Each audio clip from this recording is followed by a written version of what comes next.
time for some more games that escaped censorship everywhere other than in Japan. To kick things off with Crash Bandicoot 2, now over in Japan, the series did see some interesting changes to Crash's appearance, attempting to cuten them up for the Japanese market, or as I'd like to say, make them more kawaii.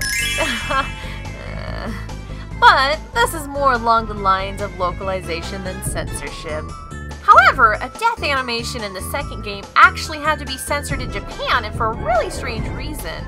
This animation involves Crash being crushed to death, which causes his body to be squished into nothing more than his shoes with his head popping out above.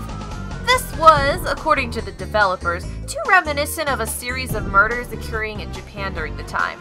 The killer would murder victims and then leave nothing but their heads and shoes in a tidy pile for others to later stumble upon. So, a small edit was made for the Japanese release so that Crash would be made completely flat instead. Good to see they tried their best to work around this restriction instead of just removing it completely, which is what you sometimes see in these situations. Oddworld Abe's Oddysee also had a pretty unusual edit, and one that would be hard for most Westerners to understand. You see, this change relates to a social class in Japan known as the burakumin.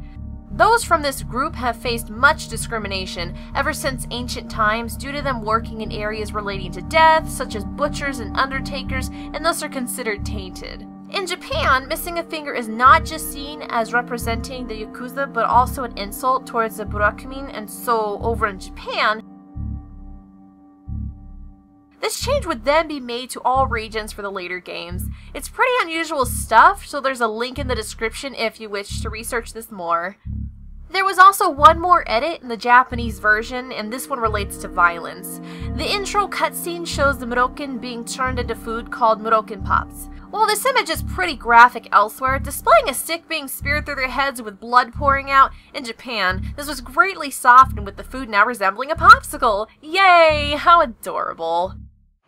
Now, the last game for today is the Devil May Cry reboot DMC. Now, we've previously shown a controversial difference in the updated Definitive Edition version to some sexual dialogue from the start of the game.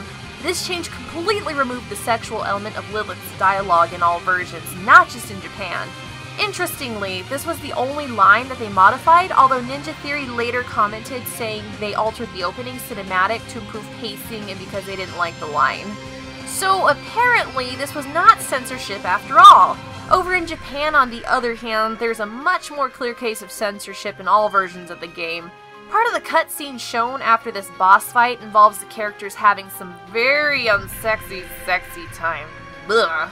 But even this was deemed too much for the Japanese rating system, and so the whole cutscene was removed and the boss fight instead proceeds immediately to the weapon unlock screen.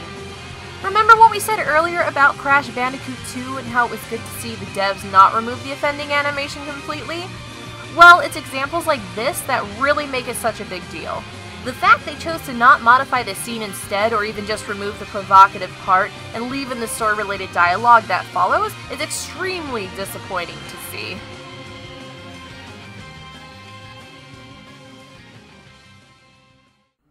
As always, thanks so much for watching. Censored Gaming is the definitive resource for censored gaming. Make sure you subscribe to stay up to date with the latest edits and changes in games. This has been Daisy of Dazia Gaming, and if you'd like to check out more of my content, please click on the annotation of my face below for Let's Plays of mine with games such as Yandere Simulator, The Sims, random indie games, and more. So until the next time I do a narration for Censored Gaming, bye!